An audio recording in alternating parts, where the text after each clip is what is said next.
Professor Armand D'Angour is tutor in the classics at Jesus College, London.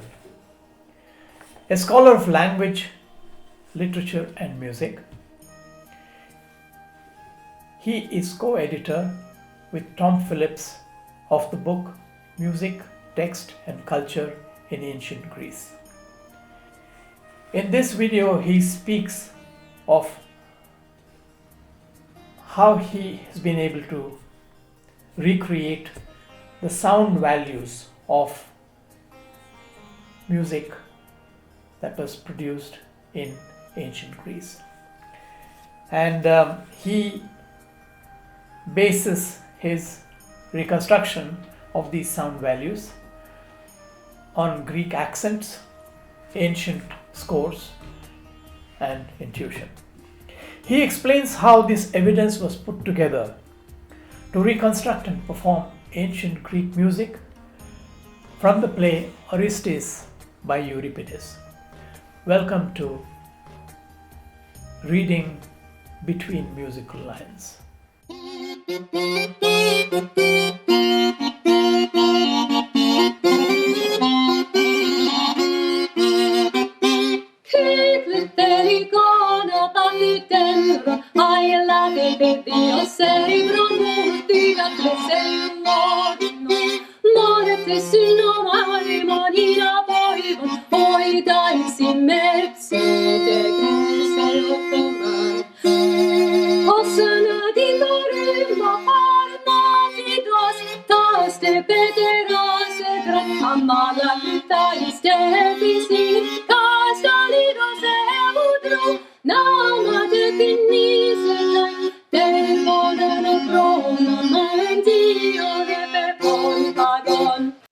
I wouldn't say there's a logic, I'd just say that there's evidence for the reconstruction, which we have followed as far as we can. And now I'm certainly not the first scholar to have done this. Scholarship on ancient music really exists since the 16th century, when Italian Florentine musicians like Vincenzo Galilei and Girolamo May started to explore a lot of textual material about ancient music. So there's a ton of writing about it. Ancient sources in Greek, such as Aristoxenus and Aristides, and also, of course, later in Latin, but derivative of those, such as Boethius. And so there's a lot of ancient evidence for music. And there are also documents with notation, and they had a few in the late 16th century, but very, very scanty, not really enough to determine what it really was like. More documents came to light subsequently, particularly in the 19th century, so that we can now match what we know theoretically about the sounds and with actual bits of score. However, I mean, we're still talking about a tiny amount of evidence, but scholars have worked at this very painstakingly in the last 100 years, and particularly I would say in the last 30 years, since the work very comprehensive bringing together of the material by a colleague, late colleague of mine, Martin West, who wrote his book Ancient Greek Music, in which he pulled together this information, and then with another scholar, Eggert Perlman, who's still alive and very old, but still very vigorous, wrote documents of ancient Greek music, in which they published pretty well all the surviving notated documents, that is, documents on papyrus and on stone. So the longest bits of music are actually on stone. They are the so-called Delphic paeans, which are dated very securely to 127 BC. So this is 2nd century BC music, and that is very clearly laid out with notation, ancient notation, which can be transcribed, and that transcription into modern music can then be sung and played, and it has been a lot of times. That is fairly straightforward music, because the notation indicates that only tones and semitones are used, which of course is very similar to the modern tradition. Though I would add that, of course, the sound of singing, they wouldn't, for example, have been using equal temperament, so it would have sounded different in that respect. They would have used a different kind of pure tuning, so I don't think we can necessarily recreate the sound accurately using modern singers and musicians. We have to think that this was a different sound world in the 2nd century BC. But what we have is a clear indication of the relative intervals of the musical notes, and therefore we can actually recreate something of the melodic contours and the melodic implications. We don't have dynamic markings, we don't have tempo markings. We recognize that since there were no recordings, every single performance of these pieces would have been different in some form. Some would have been accompanied by instruments such as the double pipe, the aulos, and colleagues of mine have done fantastic work reconstructing that. Who knows, it might have been reduced in some circumstances to singing accompanied by the lyre. And again, colleagues have done fantastic work reconstructing from visual images ancient kithara, which is the large lyre.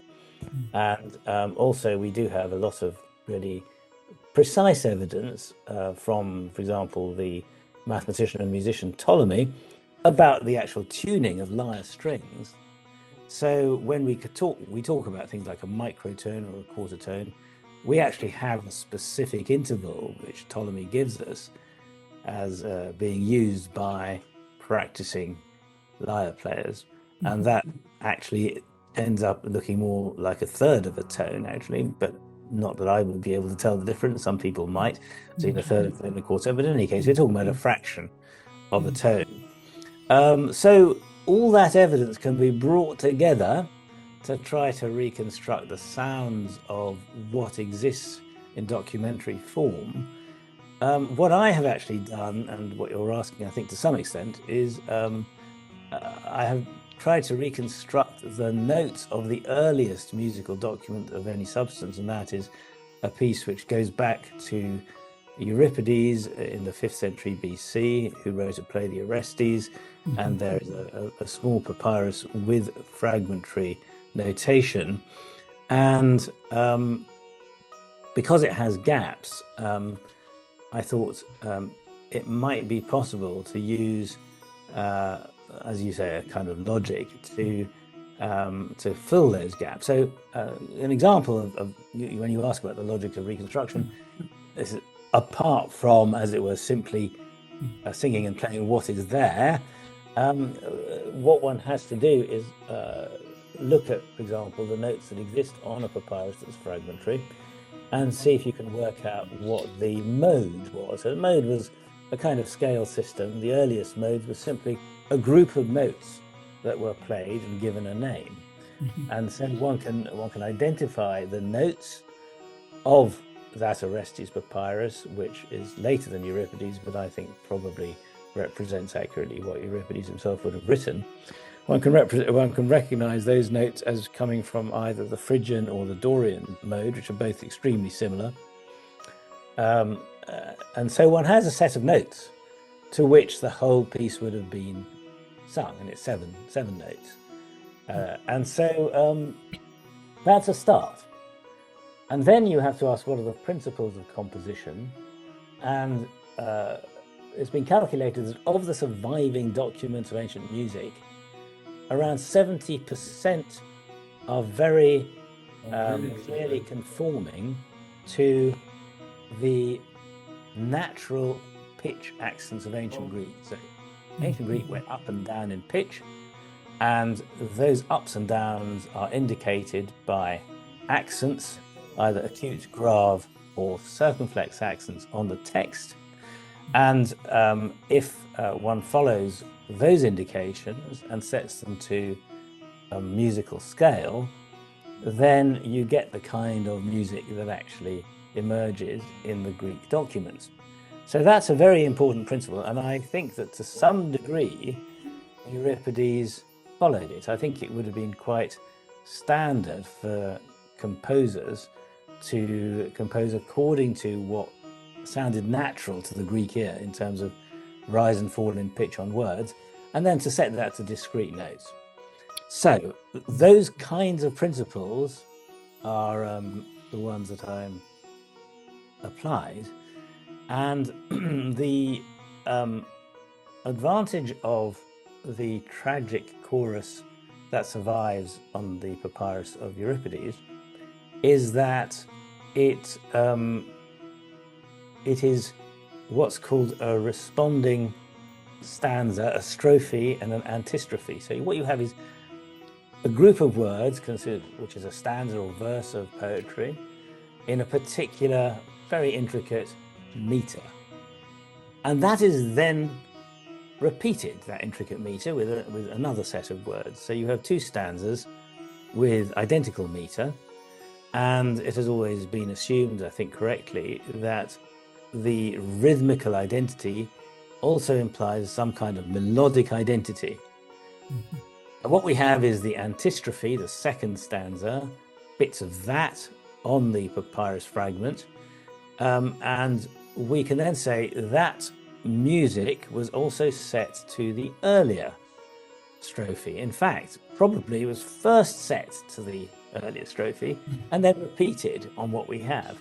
And when we start looking at the earlier strophe, the ups and downs of the pitches actually conform more to the music, the melody that survives, than the melodic indications on the bit that we have, suggesting again that Euripides set the first bit to a melody and it conformed with the ups and downs. Of course, you can't find words which are going to be identically using the same up and down contours.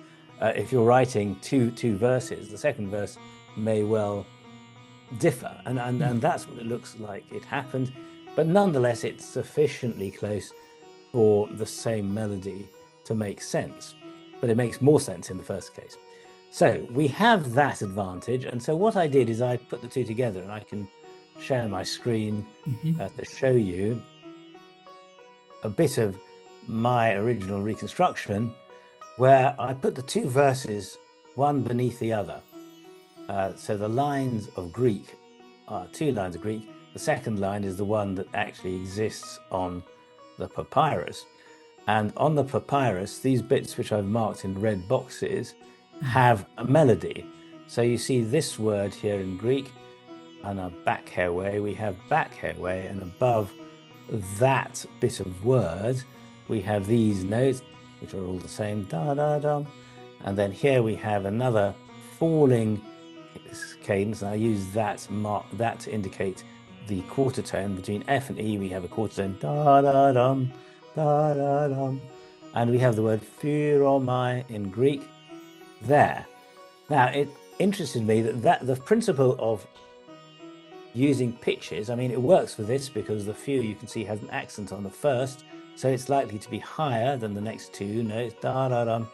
So that works as part of the principle of conforming to the accent, but it also is an interesting conformity of the meaning. So this word means I lament, and you have this kind of falling cadence.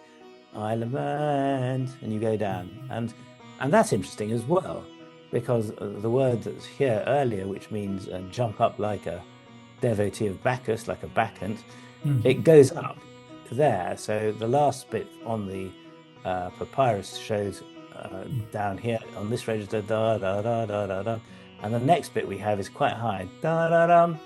So suggesting that leaping up involves some kind of leap upwards in pitch, and lamenting involves a kind of dejected cadence. And this is obviously something very close to Western sensibility. It may well differ in Indian music, but this is what Western music tends to do when it's sort of trying to suggest upwards. It literally goes up in pitch, and when it's trying to suggest something lamentatory, you have this idea of falling and dejection. So that's another principle I think that we can see going on here. Then you see these other red boxes, which were the original bit of the text transcribed.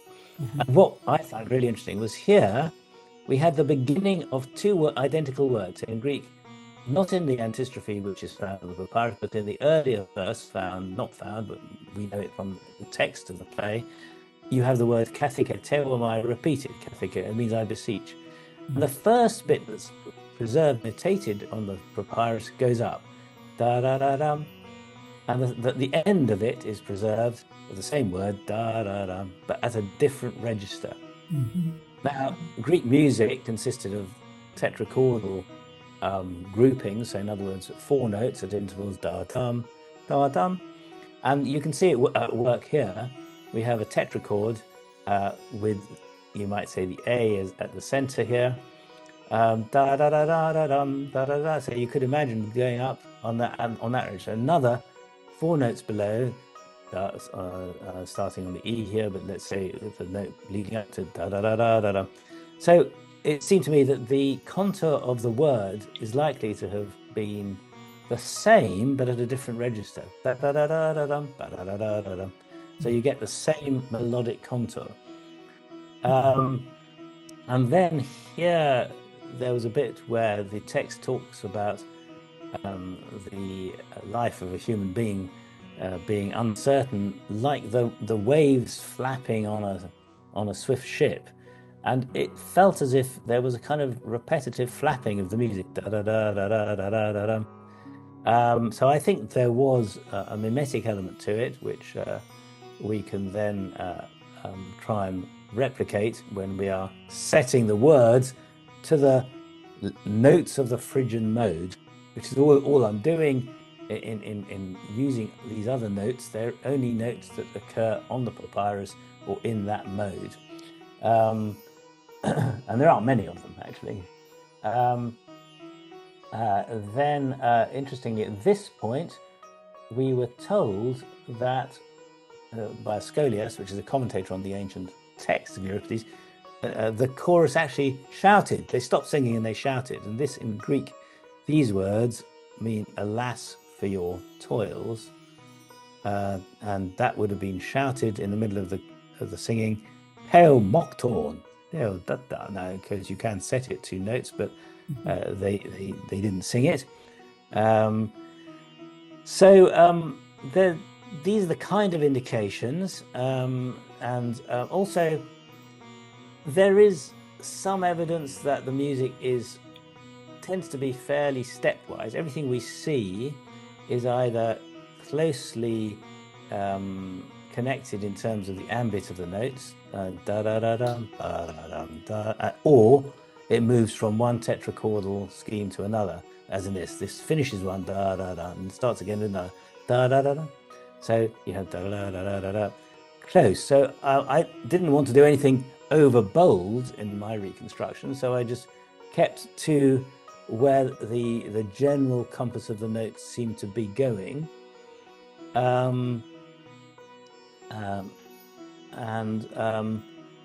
One begins to realize that actually Euripides has done a few clever things. So unusually at the end of that passage, this goes da da ya da da dum, and the word in Greek has a pitch accent at the end. And you think, why then doesn't he go da da da da, go up there, and similarly here, sinen q, and I suggested that the reason was this word in Greek. So orektes means you're stretching out to do something, and it's addressing Orestes. And they said to him, "Poor you." Talas means you wretched man, Orestes. And they say the word ore. And if they had actually meant to say poor Orestes, they would have said, they would have gone up at that point. In fact, they moved to a different word. But I think Euripides is kind of playing with our expectation here. He's expecting his audience to hear them addressing Orestes, but then he moves into a different word, and therefore he melodizes it in this rather clever way. So this is all theoretical, but I felt that one had the basis for reconstructing the whole of the original, because the alternative is simply to say, here is what it sounded like, and you do it in bits. da da da da da da da da, and and that to me is less realistic than trying to reconstruct a whole piece of music, however speculatively. I'm not saying this is exactly what was composed. Yeah.